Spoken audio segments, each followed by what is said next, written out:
What's up, guys? We're breaking down UFC Fight Night, Błachowicz versus Rakic, and only 11 fights on this card, but, there are some pretty fun fights. The main event, potential title implications.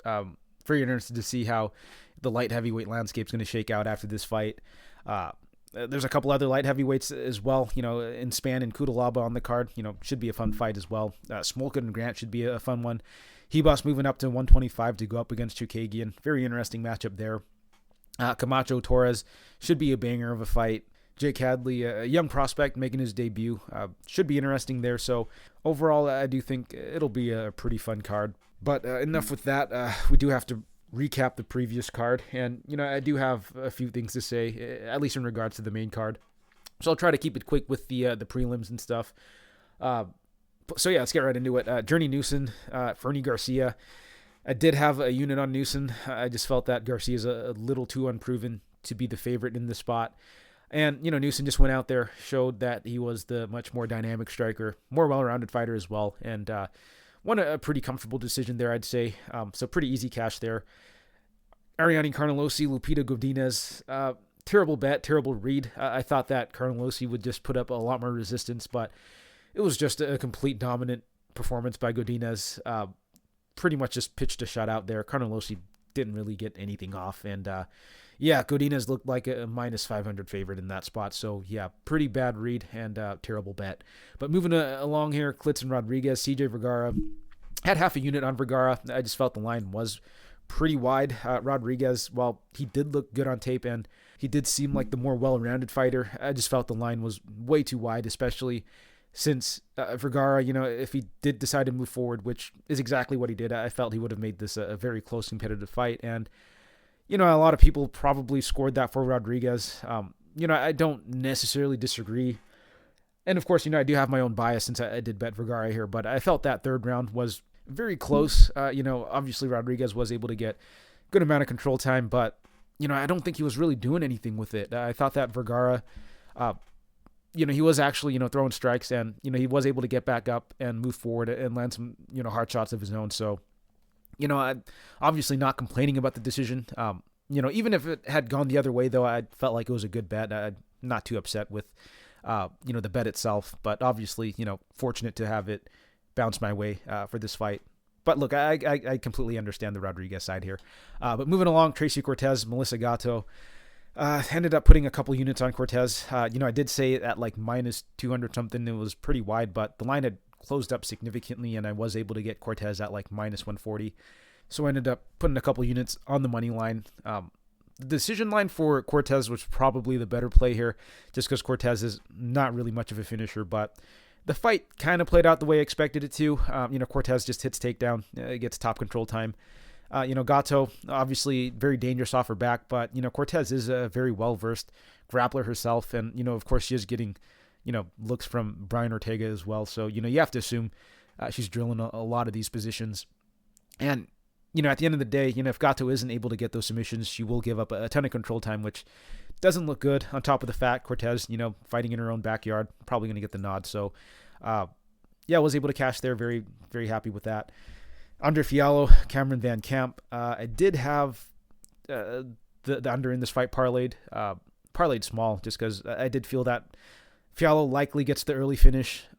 If not, we see maybe Van Camp start to pour it on, work his grappling. And, Fiallo is completely gassed in that he might be able to get the submission. But the lean really was Fiallo by early finish, and that's exactly what he did there. Not much else to say there. Blagoy Ivanov, Marcos Rogerio de Lima. I played the under, and I also bet Ivanov here. Was really hoping Ivanov would get the finish, but I kind of overestimated his cardio, overestimated his finishing ability. Ended up just being a very sloppy heavyweight fight. And, probably shouldn't have gone as hard on the under. And probably not a great bet regardless because Ivanov just looked so sloppy in there. But yeah, I really just overestimated his cardio and his ability to finish out the fight. So a little lucky we did get the bounce there. And, overall, just not a great bet, though. Moving along, Brandon Royval, Matt Schnell. Ended up passing on this fight. I did like the Royval side, but I just felt the line was a little wide for the amount of chaos that someone like Royval brings in. So, wasn't too enticed to play his money line here. And Rival, he did get dropped, and I knew it was over for Schnell when that happened. But overall, it was a pretty fun fight in a card that, I think only had one other finish up until this point. Moving along, Macy Chiasson versus Norma Dumont. So I did end up putting a tiny bit on Chiasson here, and I also kind of hedged it a bit with Dumont Dumont to win inside the distance. I felt that Dumont probably had a big grappling edge, but I didn't really trust her to go there. I kind of had some questions about the fight IQ of Dumont, and if she had elected to keep this fight standing, I could definitely see Chiasson winning a decision here, just doing a little more on the feet, and that's kind of what happened. But, I also hedged with Dumont to win inside the distance, in case Chiasson slowed down, which she kind of did, but, Dumont just wasn't able to pull through there. But I also felt that if Dumont was able to get this fight to the ground, she'd be able to have a lot of success there, maybe find the submission or even the ground and pound. But Dumont, all-time terrible game planning. Don't know what she was thinking in that fight. Still was able to come out with a little bit of profit because, Chiasson was able to pull off the victory here. But moving along, Francisco Trinaldo, Danny Roberts. I was on the Trinaldo side, but ultimately ended up passing here, kicking myself a little bit here just because I felt that the age was a little concerning for me, but this is such a typical matchup for Trinaldo to win here, especially against someone like Roberts, who's had a somewhat questionable chin before. But yeah, solid performance from Trinaldo. Very impressive for him to, be pulling off these wins this late in his career. But moving along, Randy Brown, Chaos Williams did have a couple units on Brown. And, Brown kind of fought the way I had expected him to, just giving Williams a lot of different looks there, was able to kind of just piece him up at distance. Just looked like the much more skilled fighter in there. But of course, Williams does have that big power, which, is the equalizer for him. And, weirdly enough, while I did feel that Brown is the much more skilled fighter, it did end up playing out like a 50-50 fight. So, I can't say that was a good bet.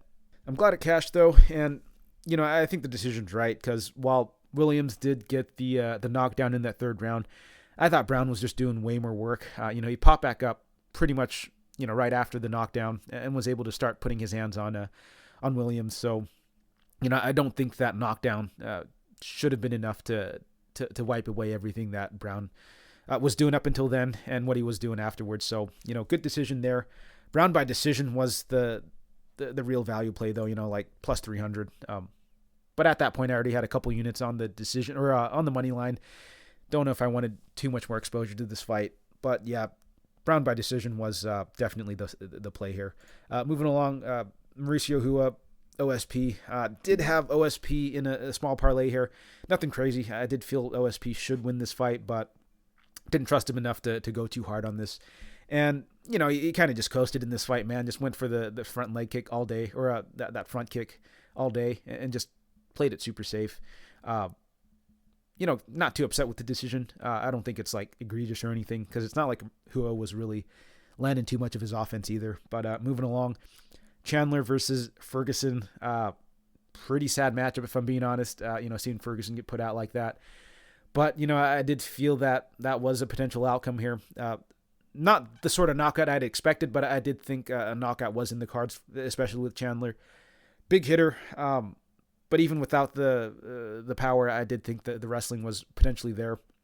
And Ferguson, I think the sad thing was, he was actually looking pretty sharp in that first round before he got that front kick to the face. So really rough ending for Ferguson there.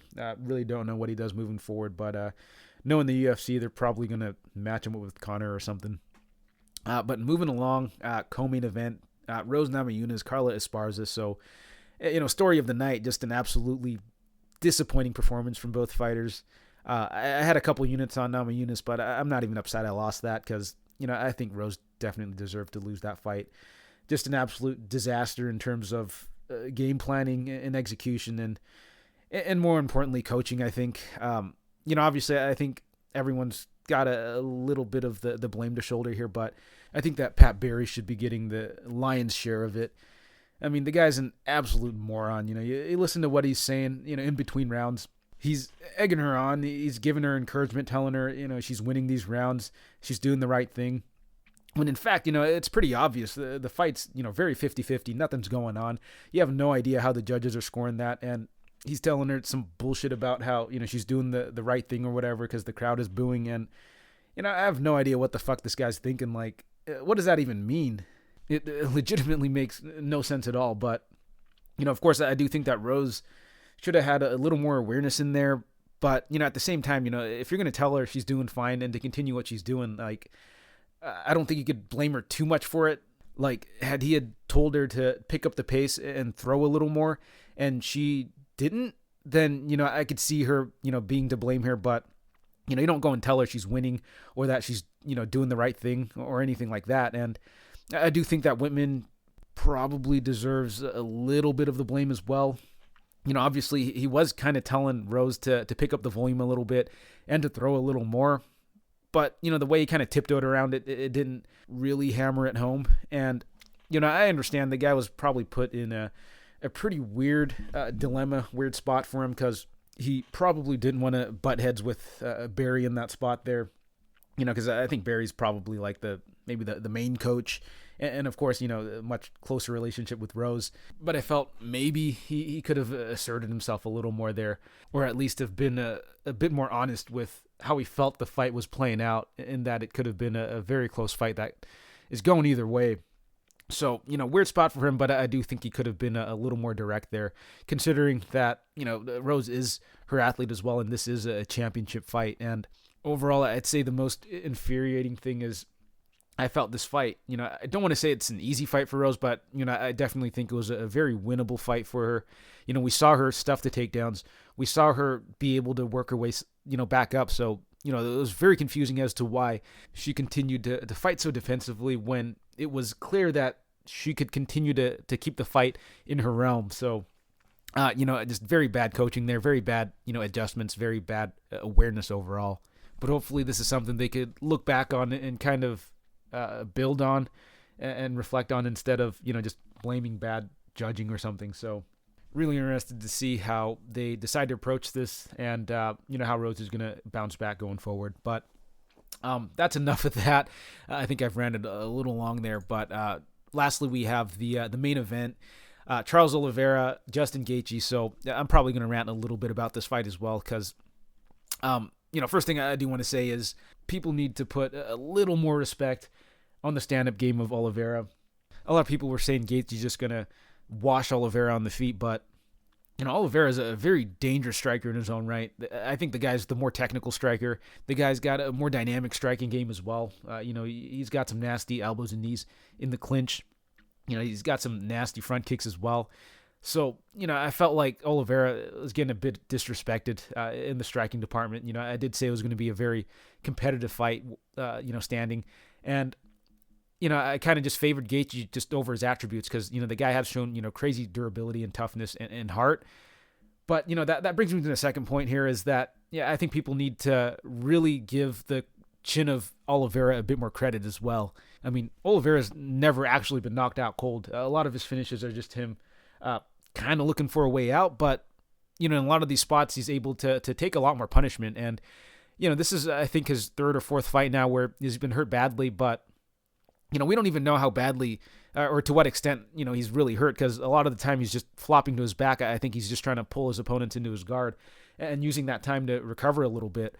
But, he's never been out cold. And, for as tough as we say Gaethje is, he's getting rocked a lot too. He's getting knocked down a lot. So, I think we're starting to really kind of underrate the chin of Oliveira. He's able to take punishment and the guy's been able to fight through it. So, similar to guys like Whitaker almost, unless you put them out cold, I wouldn't just completely discount their chin going forward. So, I know the guy takes a lot of damage. I know he routinely gets knocked down, but, I think that him showing that he could fight through it and still be able to do damage and pull off the finish afterwards should count for something. So I just got to say that about Oliveira, but very impressive performance from both guys. Really salvaged the main card there. Really unfortunate what happened, with the weigh-ins and stuff. But, I do think Oliveira is a dangerous matchup for anyone. And, going forward, I just got to say this, I don't think he should be this big of an underdog against Makhachev, if they ever do fight. There's some early lines out there, but it looks like he's like a plus 300 or something underdog, which, I'm not even saying this because of recency bias, but someone like Oliveira, very dangerous on the feet, very dangerous on the mat. It could pose a lot of issues to someone like Makhachev. Makhachev, fantastic control-based wrestler, but I think that Oliveira can give him troubles wherever the fight goes. So I think that fight should be lined a lot closer. I think Oliveira would surprise a lot of people in that fight. Obviously, I'm jumping the gun here a little bit. Need to look into it a lot further, but I do think that's a fight they need to make here. Dariush Makhachev is an intriguing matchup, but this is the fight to make. So I really hope they book that next. Not have to wait too long for these guys to fight each other, especially while they still are in their prime right now. But yeah, really looking forward to that fight. Hopefully it happens.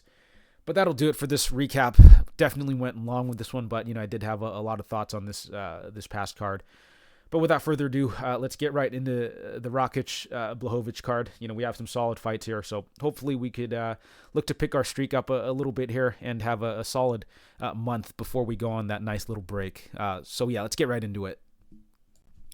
And in the first fight of the night, we have Andre Petroski versus Nick Maximov. And Maximov's the minus 400 favorite come back on. Petroski is plus 330. And I'll keep this one pretty short and sweet. I do think this matchup is pretty straightforward here. We'll start with Petroski, the underdog. Petroski, he is primarily a wrestler, grappler type. But ultimately, he is a gasser, plain and simple. He was kind of fortunate to have 2 layup fights in Gilmore and Huya Zhang. Overall, I don't think Petroski's a terrible fighter, but, I just don't think he's really had much resistance at the UFC level. I think he's got a solid skill set, but, he's a gasser. He's someone who's, very explosive with the wrestling, very nasty with the ground and pound, but he only seems to have about, 5-6 minutes of cardio before he just completely hits a wall. And so far, no one's really been able to punish him, in the UFC. Obviously, on the on the Ultimate Fighter, his opponent was able to take advantage. Blanking on his name right now, but was able to get the finish in the second round. But since he's gotten to the UFC, he's fought just 2 absolute bums in Huya Zhang and Michael Gilmore. So Huya Zhang, 3-3 Chinese fighter, a fighter so bad that they couldn't even pad his record, and was basically just a training dummy out there. The guy had 0 striking defense, 0 grappling defense, and basically just let Petroski have his way with him. Got boxed up on the feet against Petroski, who I don't think is a great striker by any means. Got taken down at will, got pounded out, got his guard passed. It was ridiculous. I mean, Huya Zhang basically didn't offer any sort of resistance. The guy was just moving forward. He was throwing some shots, but Petroski was able to land his shots as well and just hit takedowns at will. And then before that, you got matched up with Gilmore, who, potentially is even worse of a fighter, right? 0 takedown defense, 0 ground game, just very non-threatening on the feet, and even Petroski, or even Gilmore was able to hurt Petroski on the feet, right? A little bit. That was a fight where Petroski, he had a lot of success early and then kind of gassed out in the second, but Gilmore really wasn't able to do anything, or really didn't do anything at all to really press the issue. Kind of just sat back, looked to counter, and just throw leg kicks.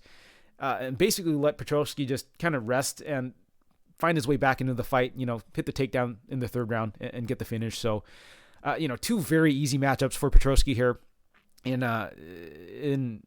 Gilmore and Huya Zhang.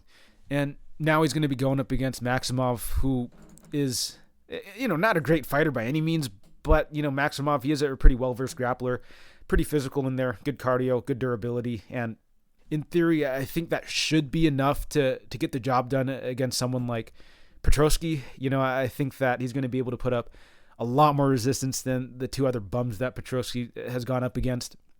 I think that Maximov, should be able to stuff some of the takedowns. I don't know if Maximov is going to be good enough on the feet to really punish Petroski, but I do think that Maximov should be able to push a grappling pace on Petroski. That said, though, Maximov isn't exactly like a super active, top player. He's more of just like hit takedowns, kind of lay and pray, honestly. The thing is, though, I think Maximov's got way better cardio than Petroski. I think that he should be able to take over, come that second and third round, maybe even get the finish. The only thing with that is, again, Maximov not exactly, the highest output on top. and not exactly the most vicious ground and pound either. But I do think that if he pushes a tough enough pace in there, that, if Petroski gasses out, it won't really matter. He's not going to have much left in the tank to defend any submission attempts or defend, any sort of strikes that Maximov's going to be throwing his way. So I do like Maximov in this spot, but, the line is starting to get out of control here. Where it opened at -250, I thought it was interesting. Probably, worth parlaying, but, couldn't find any parlay pieces, and then the line just completely ballooned out of control. So I don't know if there's a ton of value here, on Maximov at -400. I do think he should win this, but, at the end of the day, this could just turn into a very sloppy grappling affair that, could potentially go the other way. Like, in theory, Maximov should be able to outpace Petroski here. But, that's not a certainty because Maximov, he has shown that he could grind fighters out for 3 rounds. But, I don't think he's some, cardio machine either, right? So, while I do favor Maximov to win here, I think -400 is getting a little ridiculous. I might still stick him in some long shot parlay. I might still, look to attack some of the round props. But, nothing I'll go too heavy on at this point, because I do think the line is starting to get a little wide. But I do think that Maximov should get it done here. I think if Maximov really decides to push the pace with Petroski here, he'll likely get a finish. So official pick, I'm going to go with Maximov. Maximov by round 2 submission. And moving along, we have Carlos Candelario versus Tatsuro Taira. And this was a fight that was supposed to have happened a couple weeks ago. I think Candelario had an illness or something, and so they had to push it back. The line hasn't shifted too much. I think it's just come in a little bit, but Taira's the -230 favorite. Candelario's the +195 underdog. And, my opinion hasn't really changed too much on this fight, but ultimately I think I might just end up passing on it. I felt at the time Candelario was the value side. He does bring some really solid attributes to the fight. I'll keep it short because, I did break it down before, and, I'm sure everyone's heard this breakdown a million times already, so... Candelario, he does have good cardio, good output, can get stuck on his back, but does do a decent job of working his way back up. And on the feet, he does have pretty good output, and will move forward and throw volume. So a lot to like from Candelario, aside from the fact that he can get taken down and controlled here, which, definitely plays into the game of Taira a bit. Taira, he is a bit more of a grappler, likes to take the back of his opponents. He will look to snatch up the neck if he hurts his opponents as well, but... on the feet, Taira's not a very high volume striker. He's a little more methodical with it, but he does seem to have, pretty quick hands and a bit of power as well. Obviously, I think there's a very clear path to victory for Taira in his grappling. I think he could hit takedowns and get, good top control time, or maybe even just backpack Candelario. Candelario has given up a ton of control time in regional fights. You can't expect him to be active on bottom and maybe try to work his way back up. But, in terms of just the optics, it's just not a great look.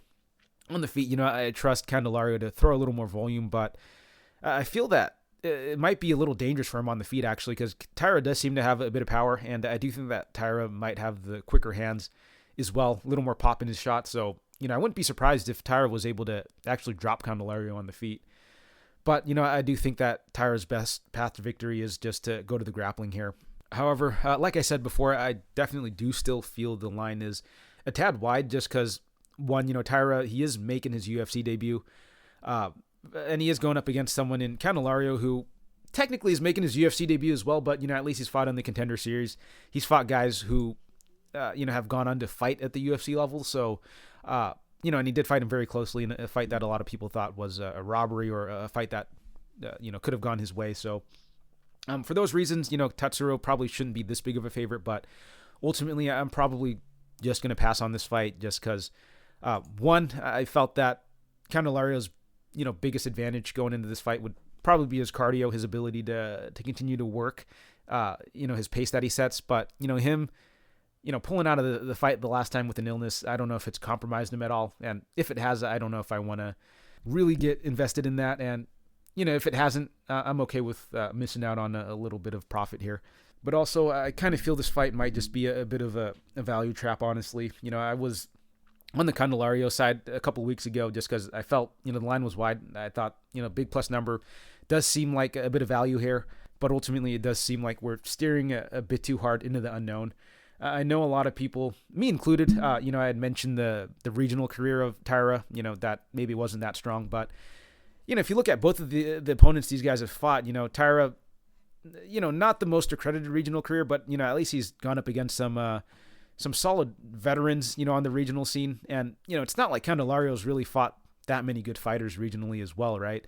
His, claim to fame really is his split decision loss to Altamirano, who I really don't think is a very high level fighter either. And then, he looked good against Candido, but, he did get controlled for a large chunk of that fight. So I think I am just going to end up passing this fight. I think Tatsuro should win this. I mean, there's a reason the UFC's brought him in. There's a reason the bookmakers have made him this big of a favorite. I think that maybe there's something they see in this kid that, we haven't quite caught yet. But honestly, stylistically, I can definitely see this being a pretty favorable matchup for him. Candelario, I think, does have more volume, but, Tatsuro does look like a pretty sharp striker himself. Might be a little quicker, a little more pop in his shots. And I think there is a big enough path in the grappling that I think he should be able to win this fight by decision, most likely. So I'm going to go with Taira in this spot. I think Taira likely grinds him out to a decision. Might even be able to outstrike Candelario, if I'm being honest. So, I'm going to go with Taira in this spot and probably just pass on it in terms of a betting perspective. And in the next fight, we have Virna Jandiroba versus Angela Hill. And Jandiroba's the minus 140 favorite. Comeback on Hill is plus 120. And we'll start with Hill, the veteran, very solid striker with Hill, very good volume and output, good Muay Thai striking. She's good at distance. She's strong in the clinch. Not a ton of power in her shots, but, she is good at consistently touching up opponents, churning out volume. I think her takedown defense is solid. However, if you are able to take her down, she can get stuck on her back.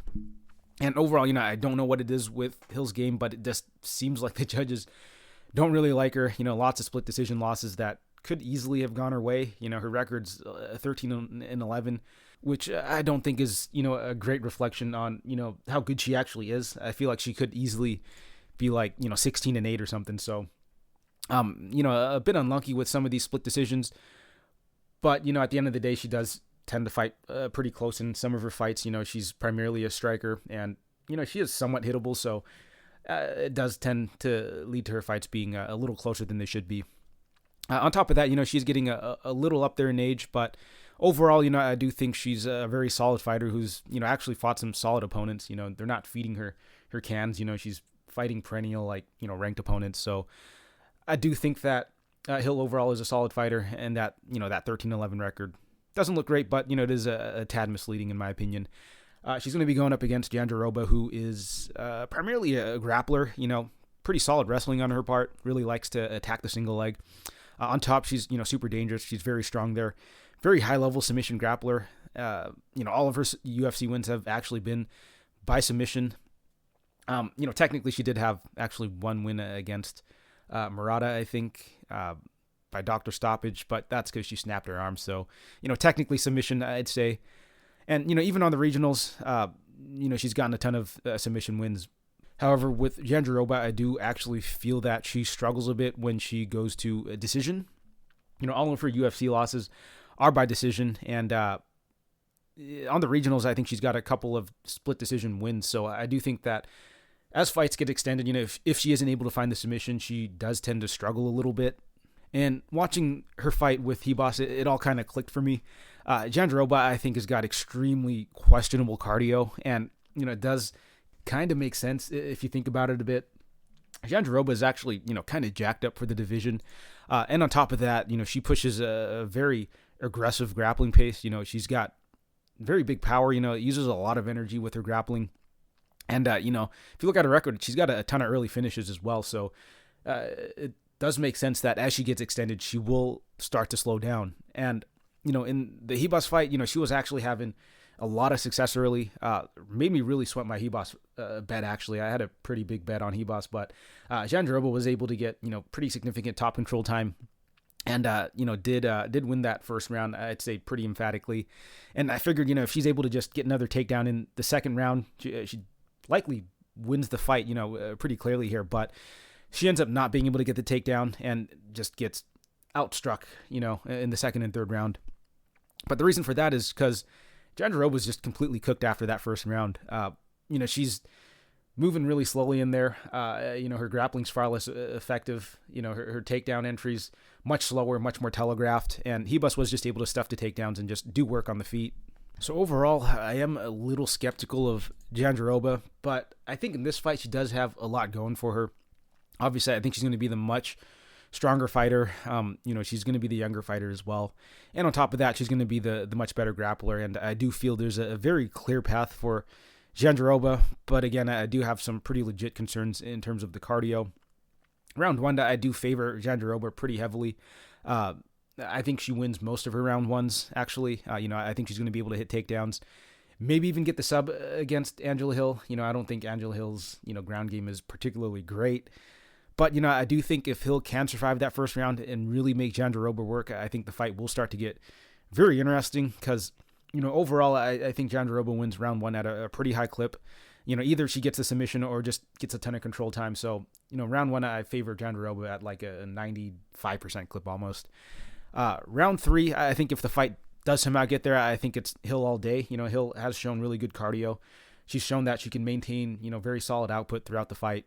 And on top of that, I think Anik actually mentioned it in the commentary, but Jandiroba's never won a third round. So, and if the fight does get to the third round, I think Hill wins that at a fairly high clip. So I think what it'll ultimately come down to is that second round, how much gas is going to be left in the tank for Jandiroba in that second round. Is she going to be able to hit takedowns? Is she going to be able to get enough top control time to win her that fight? And I'm kind of leaning no here. I think Hill should be able to stuff the takedowns. I think early in that second round is, I think, most crucial. I think that's when Jandiroba is going to be most fresh. So Hill, she's really going to have to try her best to keep this fight standing early in the fight. And I do think if she makes it past that first minute and a half of that second round without getting taken down, I think she has a very good chance of winning the fight, because we saw in the Ribas fight with Jandiroba actually hit a wall like after the 7-minute mark. She looked completely gassed in there. So I think that if Hill is able to stuff the takedown, which is a pretty big if, I do think she should be able to do enough to win in the second and third round. And I wouldn't even be surprised if Hill got the finish in the third round should the fight make it there, because Ribas actually had Jandiroba on the ropes in that third round, and I do feel that Hill is a better striker than Ribas. So if she's able to push the pace against Jandiroba, she could potentially get the finish. But official pick for me in this fight is going to be Hill. Hill by decision. Obviously, there still are some concerns on the Hill side. She is getting a bit up there in age. I don't know if she's got quite the grappling chops and the takedown defense of someone like Ribas. So, she's going to, I think, struggle a bit more having the same success as Ribas. But I do think that the blueprint is there. I think that if she really sells out for, defending the takedowns in that second round, I think she has a good chance. So give me Hill here. Give me Hill by decision. And in the next fight, we have Michael Johnson versus Allan Patrick. And Johnson's the minus 135 favorite. Patrick is the plus 115 underdog. And, pretty weird fight here. A fight that's been rebooked, but, it's between two guys who are, I'd say, a bit washed. Both guys who are on a bit of a decline in their careers. But we'll start with Michael Johnson, who, pretty crazy. Once upon a time, the guy was a highly regarded fighter. A lot of hype behind him. But, the guy is like a almost 500 fighter at this point.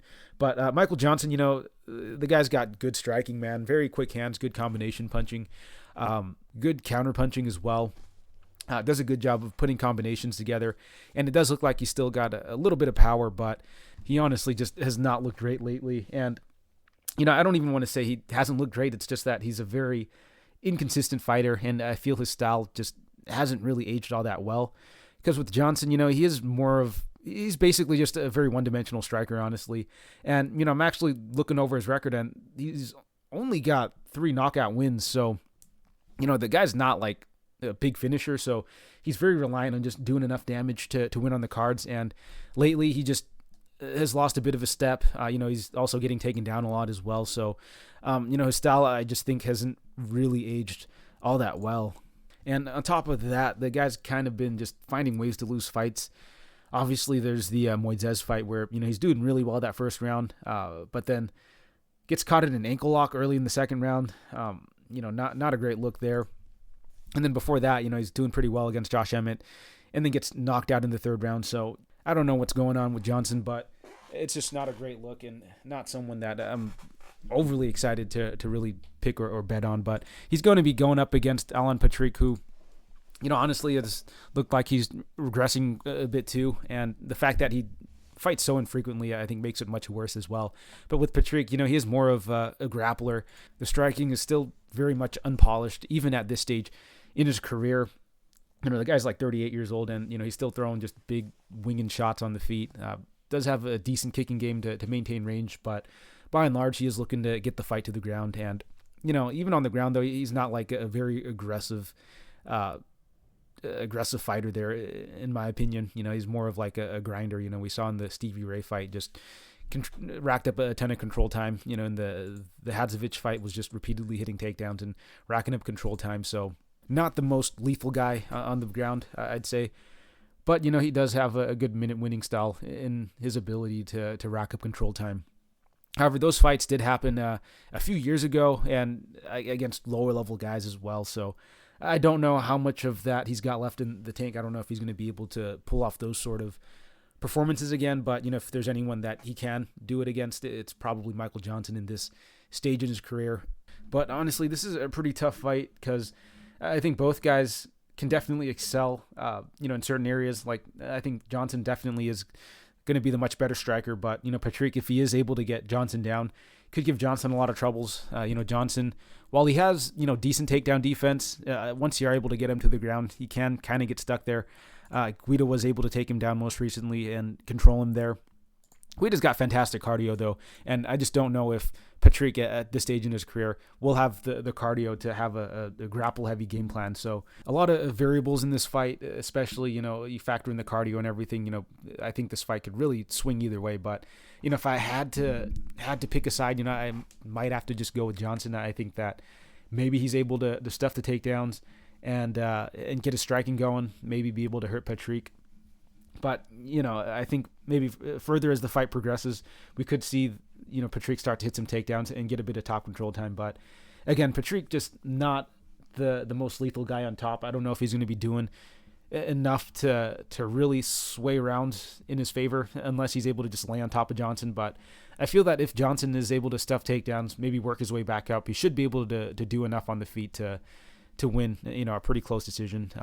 I don't know if he's knocking out Patrick, but it's hard to say. Patrick getting a bit up there in age, so very volatile fight, not a fight I want too much invested in. But if I had to take a side here, I'll probably just side with Johnson. I think he likely should be able to keep it standing long enough to win a decision or maybe just get the knockout.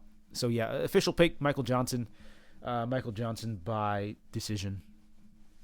And in the next fight, we have Viviane Araujo versus Andrea Lee, and Lee is the minus 120 favorite. Come back on Araujo is plus 100.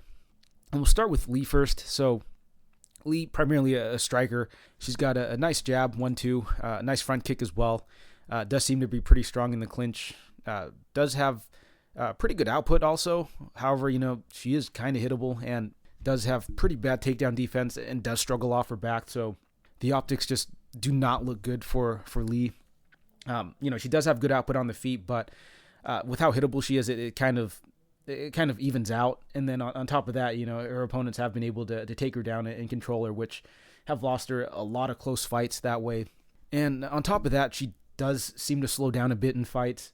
She just throws so much output that by the time that third round rolls around, she's not as effective, with her striking. And of course, her defense is pretty bad as well, going into that third round.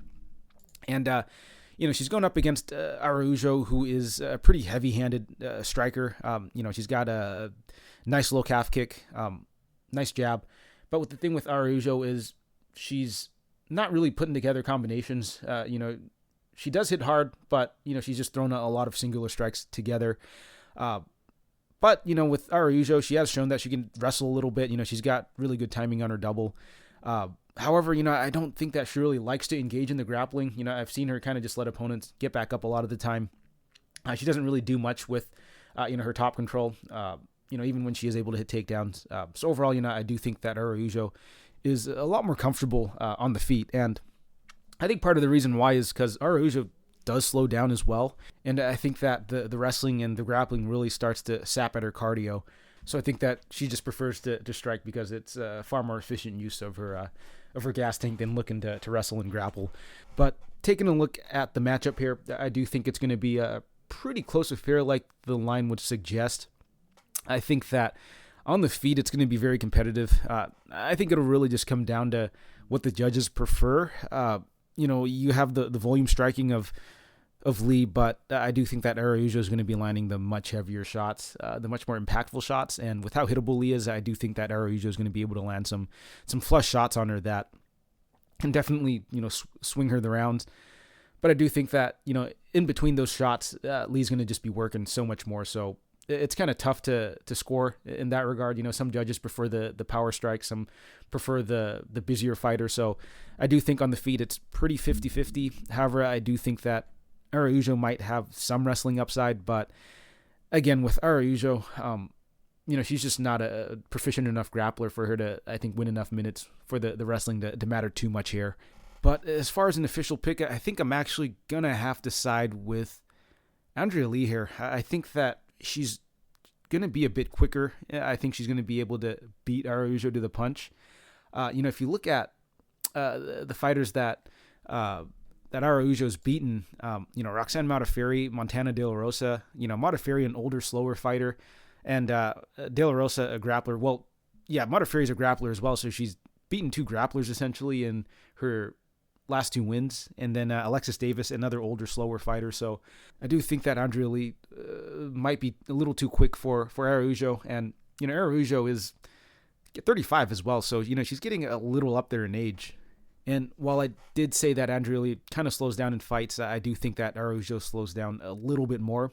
I think that if it gets to the 3rd round, I do favor the gas tank of Andrea Lee a little bit more. So I think Lee likely wins that 3rd round, and I do think that she's going to be able to do enough in one of the first 2 rounds to win one of those rounds. So I'm going to go with Lee here, Lee by decision. Not ultra convicted with this take, but I do think that Lee should be able to eke out a pretty close decision here. And moving along, we have Jake Hadley versus Allan Nascimento, and Hadley's the -205 favorite. Comeback on Nascimento is +175.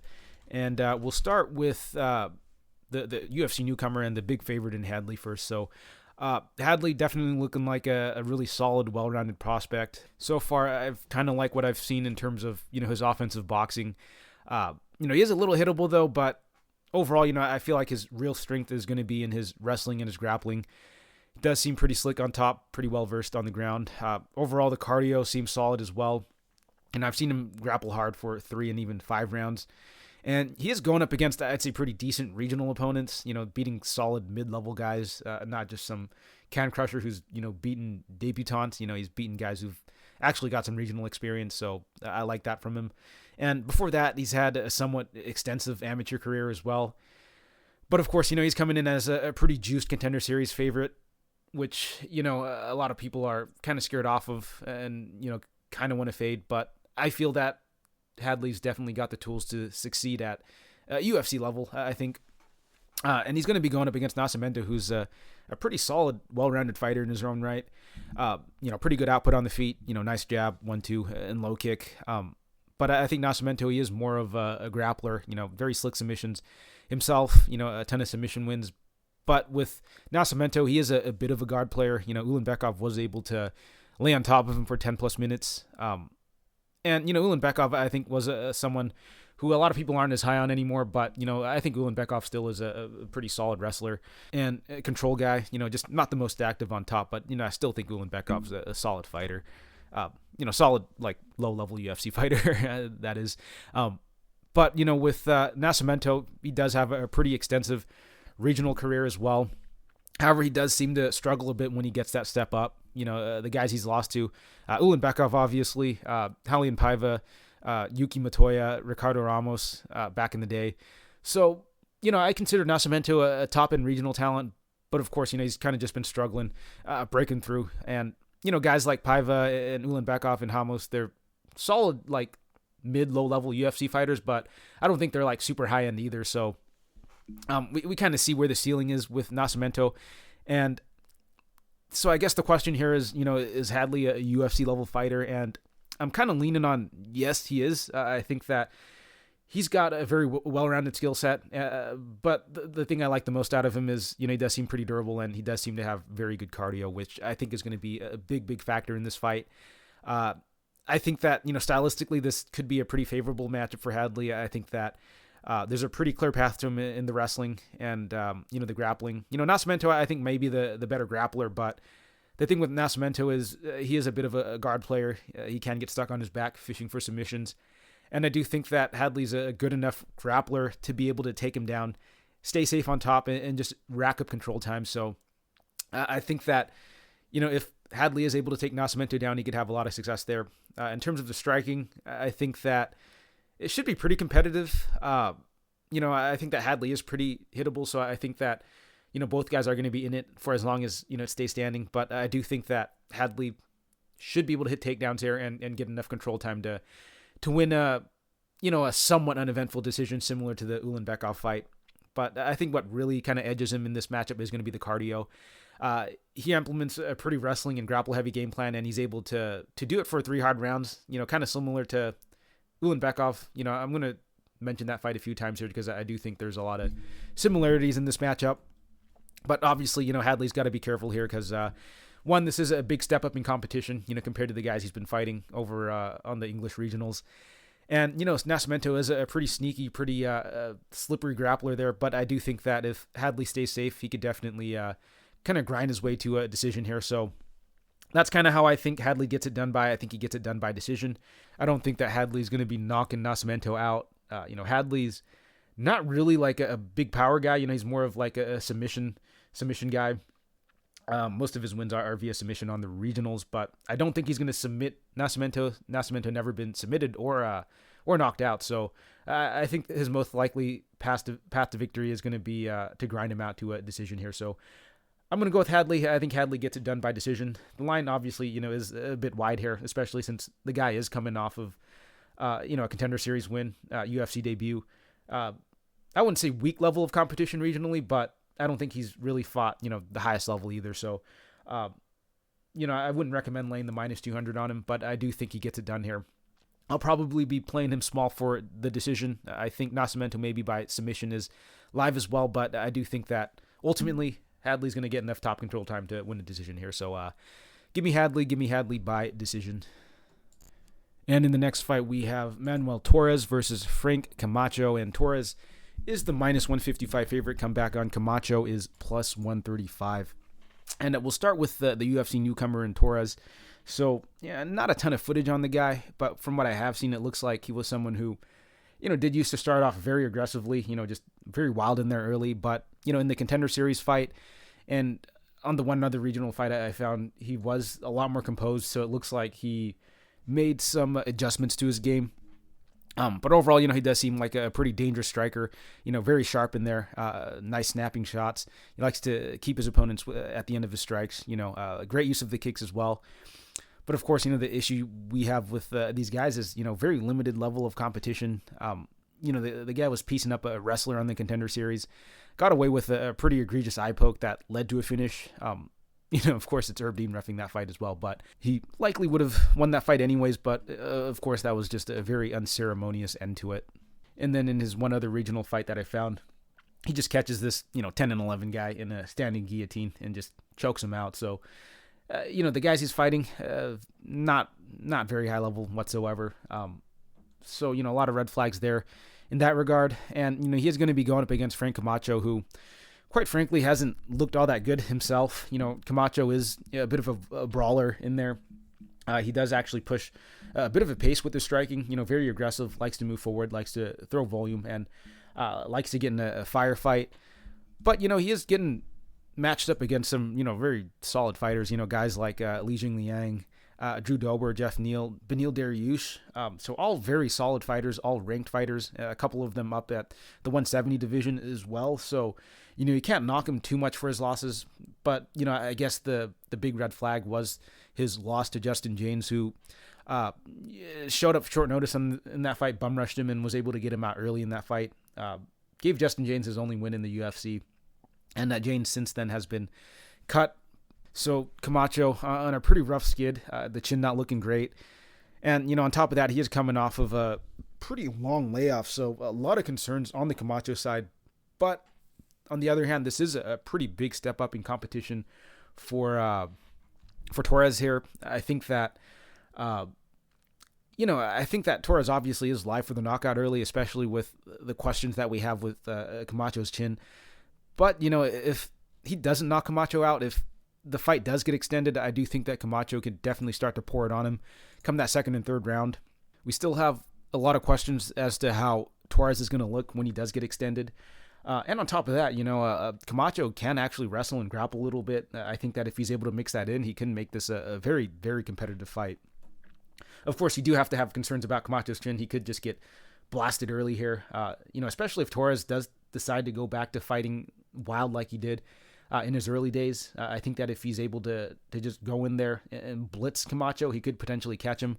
But him fighting a little more composed now could actually be a little detrimental in this matchup. I do think that, once he starts letting Camacho get into the fight, it could be a long night for him. So as far as a pick goes for this fight, I think I'm actually going to go with Camacho here. I know it is going to be a little risky going with him because he could just get sparked in that first round. But I do think that if he doesn't get knocked out, he can put on a very competitive fight. And, especially going into that second and third round, I do think that he could look like a pretty big favorite. Was hoping to get him at, bigger dog odds than, plus 130. I thought that, going into this fight, Camacho, very shaky chin. On top of that, Torres coming off of a knockout win on the Contender Series. A lot of times these guys, their price tags do get overinflated, but it looks like the bookies have started to wisen up to that a little bit. A lot of these Contender Series guys have been dropping the ball, so they're not lining them as wide anymore, which makes sense. But overall, I got to go with Camacho here. I think he gets it done by decision. I think that he's going to be able to put the pace on Torres in that second and third round and likely win those rounds. So give me Camacho by decision. Moving along, we have Amanda Ribas versus Katlyn Chookagian. And Chookagian's the minus 140 favorite, come back on. Ribas is plus 120. So pretty weird fight here. I'm not entirely sure why Ribas is moving up for this, or why she's matching with the number 2 ranked Chookagian as well. And I'm not too sure if it's a great idea for her. It seems a little risky, moving up a weight class, going up against a solid ranked fighter in Chookagian. But, with Ribas, she's not a big 115er to begin with. So I feel like, her moving up to 125 could give her a bit of issues. And I feel like, her overall game, kind of does suffer a bit being undersized. Then it does benefit her, being a little quicker, if that makes sense. Anyways, with Ribas, she is a pretty well-rounded fighter, very good volume striking on the feet.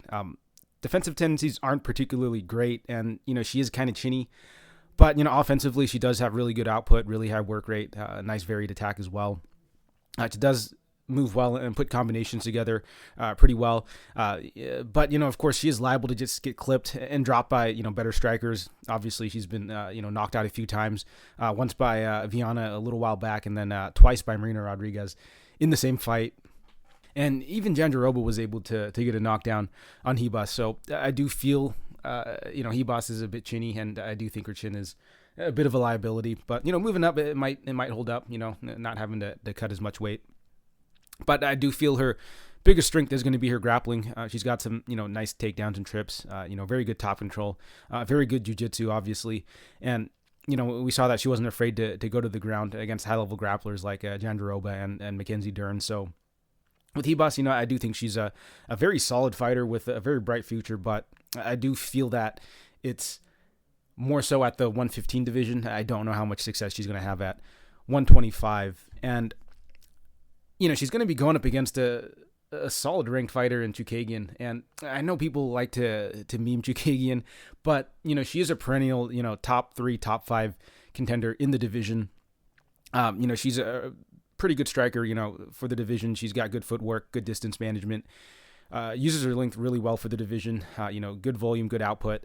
I know people make fun of her for the noises she makes, but, it's very effective, and she's had a lot of success at it, or doing it at 125. Her takedown defense, by the numbers, not particularly great. However, I feel like a lot of opponents struggle to actually hold her down. She gets taken down, but she does do a good job of working her way back to her feet. And overall, I just feel like she does a good job of fighting to her strength. She knows what she needs to do in there to win. So I feel this is a pretty tough fight for Ribas. I think on the feet, it should be Chookagian, honestly. I think she's going to have a pretty significant size advantage, and she does a really good job of, using the kicks and the jabs to keep opponents at distance. I can see her doing that against Ribas here. Ribas probably is going to be the quicker fighter in there, but I don't know if it's going to matter too much. I can kind of just see Chookagian spamming front kicks all day and jabs to keep Ribas, at bay. And I'm not too sure if Ribas is going to be able to get her grappling going in this fight as well. Ribas, her go-to takedown is really just like a hip toss, and I don't know if she's going to be able to land that on Chookagian. And even if she is, I don't know if she's going to be able to hold down a much bigger Chookagian, a Chookagian who's able to work her way back up against, big 125ers. So overall, I just feel the size is going to be a big factor here, especially in a women's fight. I think it's something that's going to be a big factor in this fight. And on top of that, Chookagian is going to be the more seasoned striker as well. Whereas with Ribas, she is primarily a grappler who does have a decent striking game. So I don't know how well Ribas is going to do on the feet against Chookagian moving up a weight class. So the pick for me is going to be Chookagian in this fight. I think she likely decisions. Ribas likely just outpoints her over the course of 3 rounds. But I wouldn't be completely surprised if she got a knockout, which may sound crazy because Chookagian's not a big hitter or someone who has much knockout power. She's primarily a decisionator, but Viviane isn't a very big hitter either. In fact, she's a grappler, and she was able to knock Ribas out back in the day. Marina Rodriguez was able to do it. Obviously, she's a much better striker, but if you look at the fighters that, Marina's fought at the UFC level, she's only actually gotten 1 knockout, and it was against Ribas. So I do feel that Ribas is liable to get clipped here and possibly get dropped. Obviously, I don't think it's a super high likelihood outcome or anything, but if you're looking at the fight as a whole, I do expect it to largely be a stand-up affair. And, if that's the case, Chookagian probably lands 80, 100 significant strikes. What are the chances one of those strikes end up, touching the chin of Ribas clean, So obviously, very, very low likelihood outcome. I don't think it's going to happen, but, I don't think anyone would be really surprised if it did. So, the pick here is going to be Chookagian. I think she likely gets it done by decision. The line here at -140 for Chookagian honestly feels a little short to me, to the point where it kind of feels trappy. I feel like Chookagian should be like a -200 favorite at least. I could be wrong here, but, I do like Chookagian in the spot. I think Chookagian gets it done. Unanimous decision. And in the next fight, we have Smolka versus Davey Grant, and Grant's the -260 favorite. Comeback on Smolka is +220, and we'll start with the underdog in Smolka. So Smolka, he is a pretty well-rounded vet at this point. Very up-and-down career, but, he has fought some decent guys in there. Have fought some guys who aren't quite UFC caliber as well. But overall, he's shown a pretty well-rounded game, and, he is a decent fighter in my opinion. The boxing from him is solid. Supposedly, according to the commentary, he did fall in love with his hands a little bit after the Ryan McDonald fight where he got the knockout. And, he does seem to be able to put combinations together pretty well. Likes to go to the body, which I like. But overall, that's just not where his strength really lies. He is more of a grappler. The guy's got, solid wrestling and submissions. And, the concerns lately with Smolka is that he has been looking a bit fragile, honestly. His last 2 losses were via finish to guys who aren't really finishers. Casey Kenny and Vince Morales, guys who I don't think are big finishers. I think these guys are a bit more of decisionators, and both of them were able to clip Smolka and put him out. So some red flags there, but overall, I don't think Smolka is a terrible fighter. I just think that the durability is starting to go a little bit, and he's kind of going away from his roots. But he's going to be going up against Davey Grant, who is primarily a striker. He does have a bit of wrestling to go to, but by and large, I would consider Grant more of a striker. He's got pretty good movement on the feet, very light on the feet, actually, bounces in and out of the pocket, likes to put together just big looping combinations. He was on a nice little knockout streak before running into a couple really solid strikers and fighters in Vera and Yanez. But I feel like, his stock is still at a pretty high spot because of his last two performances. He actually put on a decent performance against Vera. That third round, he completely fell off a cliff, but, he was looking pretty solid for, around round and a half. Put on a very competitive fight against Yanez, and then prior to that was on a 2-fight knockout streak, one of those knockouts being against Jonathan Martinez. A very solid young fighter, so, I do think that people are still pretty high on him, but something that I do want to mention is that in all of those fights, they largely gave him the fight he wanted, that Davey Grant wanted in a striking affair. I think that Grant's defensive grappling is actually still very suspect. He's got a number of submission losses earlier in his career, and even more recently, his grappling didn't really look all that good against Vera. I know Vera is a solid fighter, but on top in that second round, Grant just didn't look like he had that much power or control.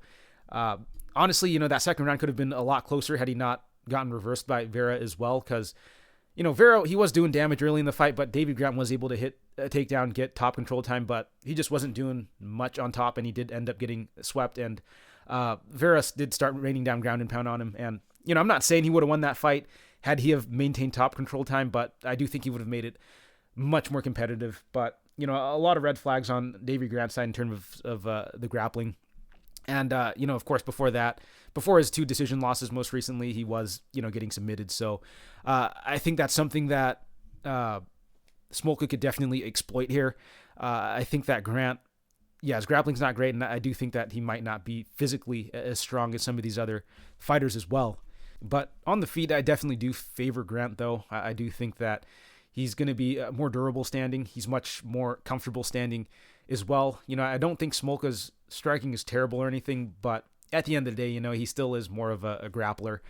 And, him getting hurt twice in his last 2 losses is not a good look. I think that, if he does decide to stand with Davey Grant, he could potentially get knocked out here, or at least get touched up pretty badly.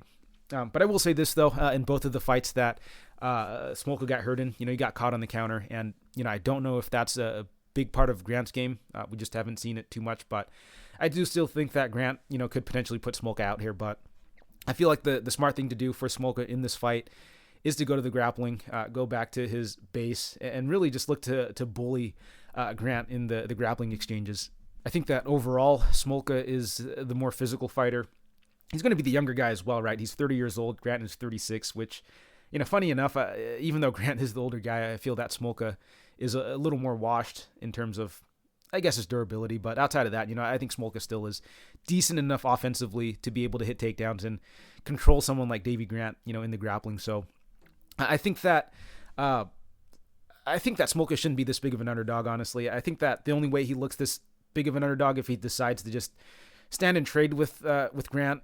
I think Grant can, do some damage on the feet, but I think if Smolka is able to mix in the wrestling and the grappling, he could look like a pretty decent-sized favorite, honestly. So I'm going to go with the underdog in Smolka here. I'm going to trust that, he goes to the grappling. It's no guarantee that he does, but I do think that if he mixes it in, he'll make it a very, very competitive fight. And, I do want to add that, it wasn't too long ago Grant was actually going to a split against someone like Grigory Popov, so I don't want to completely overrate Grant, in these last few performances, but, he is a dangerous striker, but I do think that his defensive grappling tendencies can be exploited a bit in this fight. So I'm going to go with Smolka here. I think the line is way too wide. I'm going to go with Smolka by submission. I think he could probably submit Davey Grant in the first round, maybe the second round. And even if he doesn't, if he attacks the grappling heavily, I think he could maybe just grind his way out to a decision here. So official pick for this fight, Louis Smolka by submission. And in the next fight, we have Ryan Spann versus Ion Cutelaba. And Cutelaba is the minus 210 favorite. Comeback on Spann is plus 180. So we'll start with the underdog in Spann, who I think is a pretty inconsistent fighter. However, with that said, though, I actually do think Spann is a pretty well-rounded fighter. He's got pretty good power on the feet. He's solid at range. He's got very long arms for the division. He's got good combination punching, big power. And on top of that, he does seem to have, pretty decent wrestling as well. The guy's got a very sneaky guillotine. Obviously, his long arms really help with that. But the guy is really quick with snatching up the neck. So against opponents who are a little careless, he's definitely able to slap on that guillotine and submit him. But the issue with Ryan Spann is, again, he is pretty consistent. He is a kind of a killer-be-killed fighter. He is very dangerous in all aspects of the game, but, he is a little fragile himself. The cardio is a little suspect for him. I don't think it's terrible or anything, but he does slow down in fights. And I do think the fight IQ isn't exactly the best either. Twice he's been finished with elbows to the side of the head, in the same position. So, the guy's decision-making in fight is a bit questionable. And, he's going to be going up against Cutelaba, who is a pretty dangerous fighter in his own right. He's a very explosive wrestler. On the feet, nothing special. He does have some power, does like to just wing bombs and close the distance. Standing, but, where he does his best work is on the ground. He's able to just shoot like a blast double or something, get on top of his opponents and just rain down. Nasty ground and pound. And on top, he is very aggressive there. He does generally look for the finish early.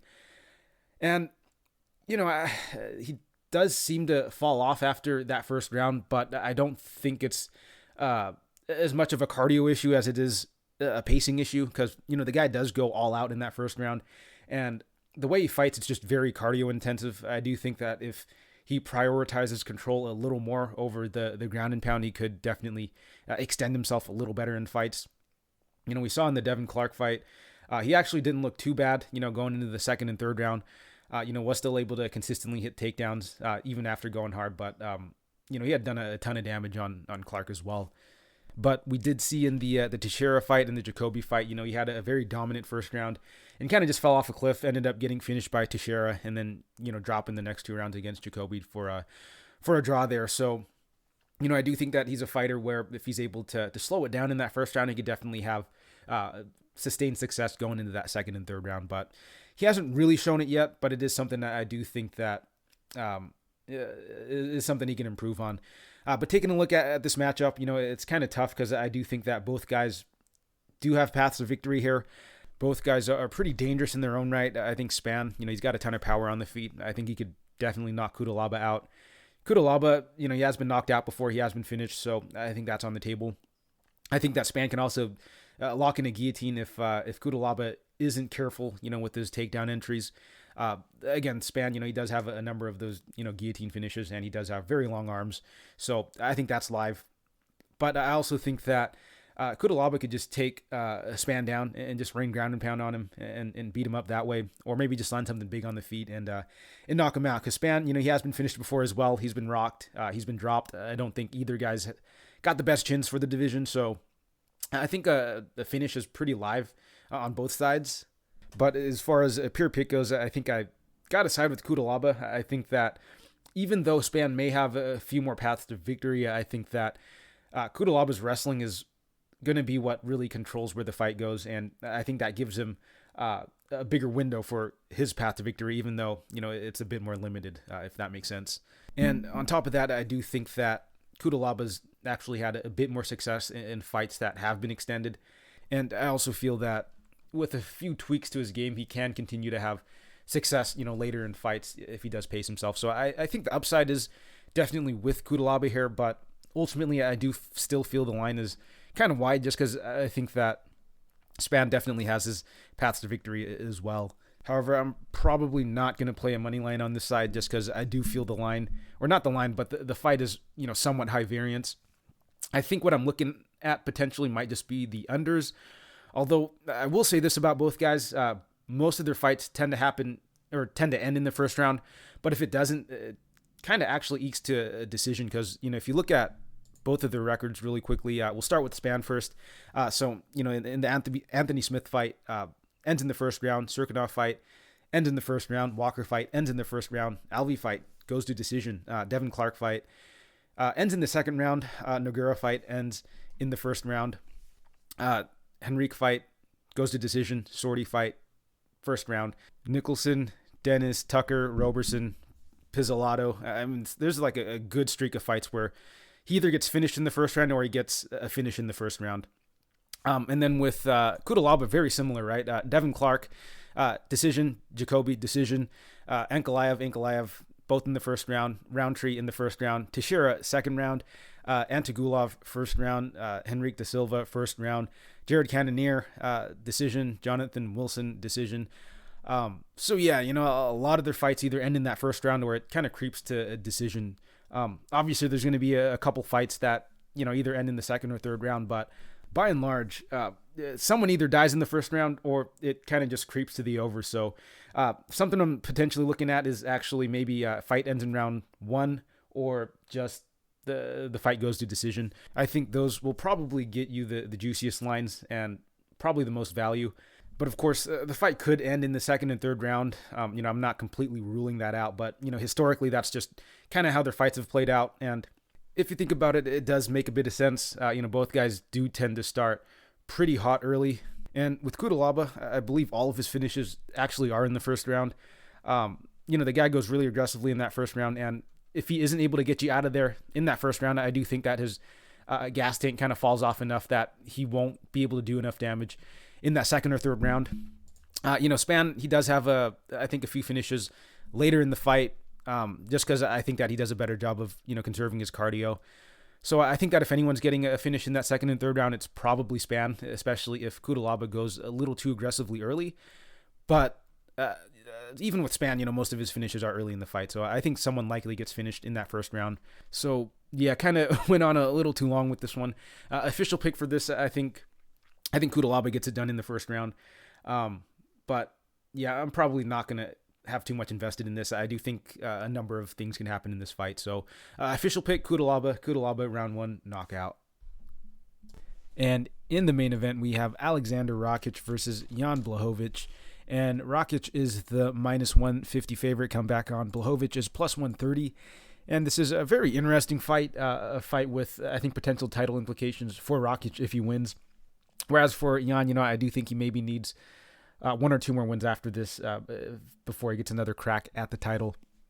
But we'll start with the favorite in Rakic first, the much younger guy in this matchup. So with Rakic, he's a very solid technical striker, very good movement in there. He does a great job of mixing it up on the feet. He's got decent power and volume. He's really good at attacking all 3 levels. The takedown defense is solid, and he has shown he could hit some offensive takedowns as well. But the issues that I have with Rakic is that, he is a bit of a coaster. He is content to just barely do enough to win rounds. And for the most part, he's gotten away with it, but it did backfire against him in the Oezdemir fight where, he did lose a very close split decision.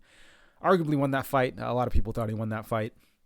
But overall, the margins in his fights are pretty thin. And I would, in general, like to see him put a bit more of a stamp in rounds, to win rounds a little more clearly. But overall, the guy is a very solid, well-rounded fighter. He's just does fight a little conservative in there. And he's going to be going up against Błachowicz, who kind of has a similar archetype, a very well-rounded fighter. A bit more of a counterpuncher, likes to sit back and just wait for opponents to make mistakes. He does like to stay busy, pumping the jab out, working the kicks. But overall, Błachowicz is actually a pretty low-volume guy, but, he's got decent power. And, if I'm being honest, I'm not completely sold on the whole, Polish power angle. I know he does have power in general, but I don't know if he's like a big knockout artist. Because for most of his UFC career, up until his little run, he was more of a decision guy, honestly. But moving along with Błachowicz, he is very well-rounded as well. He's shown he can mix in, some offensive takedowns, has shown, solid jiu-jitsu.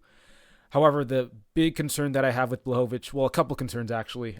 One being the age. He's actually getting a bit up there in age. He is got a number of injuries that have been plaguing him lately as well. But on top of that, as far as his game goes, Błachowicz is someone that can get stuck on his back, and his takedown defense isn't particularly great either. I feel like that's always been one of his biggest weaknesses stylistically.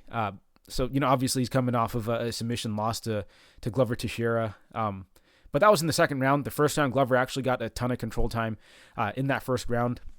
was able to take him down and control him on the map. But, historically, he has struggled against guys who were able to get him down and put him on his back. Obviously in the Rockhold fight, very strong first round for Rockhold up until the knockout. Patrick Cummins was able to take Błachowicz down and control him for extended periods. And, even Gustafsson, back in the day was able to control him. And then, of course, Corey Anderson was able to do it in the first fight. Got knocked out in the second fight, but I do think that overall, this is still a potential hole in Blachowicz' game that can be exploited. But taking a look at this matchup, I feel like it might be pretty evenly matched on the feet. I definitely have to favor Rakic, though, over the course of, 25 minutes standing. He's just going to be the much quicker, younger guy in there. He's got the longer reach as well. And, yeah, I think the speed is going to be a big thing here for Rakic. On top of that, Rakic actually is a slightly higher volume striker than Błachowicz. I know we kind of shit on Rakic a bit for being a bit of a coaster, but Błachowicz isn't exactly a high output guy either. So on the feet, I think it's it's going to be competitive, but I do favor Rakic a bit more. Błachowicz may have a bit more raw power in his strikes, but I don't know if he's going to put Rakic out. Like I said before, I'm not completely sold on the power of Błachowicz. And Rakic, he's never been knocked out. He has been hurt and wobbled before, but he has shown, pretty good recoverability. So, until I've seen him just out cold, I'm not going to really bank on it happening. But I feel like what's going to be the biggest equalizer here is going to be the fact that Rakic, I think can hit takedowns. I think that, he doesn't need to pursue it aggressively, but I feel that if he's able to mix it in at, opportune moments, he could definitely use that to really put a stamp on fights. And on a similar note, Jan could probably hit takedowns as well, but, I feel that Rakic's takedown defense, it's definitely much better than Jan. So I think if anyone's going to have more success with the wrestling and the grappling, it's got to be Rakic. And, stylistics aside, just looking at both fighters, where they are in their career, you definitely have to favor Rakic as well. Rakic is going to be entering his prime. He's a young, hungry contender, whereas with Jan, he's very experienced, but, he is 39 years old. He's reached the top of the division. He's defended the title. And while he hasn't shown like a ton of regression or anything, the injuries I feel are starting to rack up. And honestly, I just don't know how much is left in the tank physically and mentally, because, again, he did reach the top. He defended his belt against a highly regarded fighter in Adesanya. So, you just have to wonder how much motivation he has to put it together for another run. Obviously, I don't want to be jumping to conclusions there, but, I definitely have much more questions when it comes to the 39-year-old at this stage in his career than the 30-year-old up-and-comer who, is in his prime, who's looking to climb the ladder and really make a name for himself. So overall, the career trajectories of both guys are just in completely different directions right now. So, if you want to talk narrative, I think it's in favor of Rakic. But if you talk stylistics as well, I think, you kind of have to side with Rakic also. I think it could end up being a very low-paced, competitive affair, but I feel like all the upside is with Rakic in this fight. I guess the only concern here with Rakic is that, he hasn't fought in 5 rounds before. But, I think with the way he fights and with the way Jan fights, it's not going to matter too much. Both guys don't really push much of a pace, and Rakic really hasn't shown much of, cardio issues as well. So, yeah, I got to go with Rakic here. Minus 150, minus 145, I think seems solid. I think all the upside is with Rakic here. I know historically Jan has been, very underrated and very undervalued, but I think this is a very fair spot for him. It's not like the Reyes fight where, he's like a plus 200 something underdog. I think this is, it is a winnable fight for him, but I just think that it's a changing of the guards moment here. I think that Rakic on his way up, Jan on his way down. So for those reasons, I got to side with Rakic. I think he gets it done by 5-round decision. I think that he's just going to coast to a decision win, honestly. Just do enough on the feet, striking-wise, to outpoint Jan, maybe mix in some takedowns to put a stamp on rounds. So final prediction for this fight is going to be Rakic by a pretty uneventful, unanimous decision.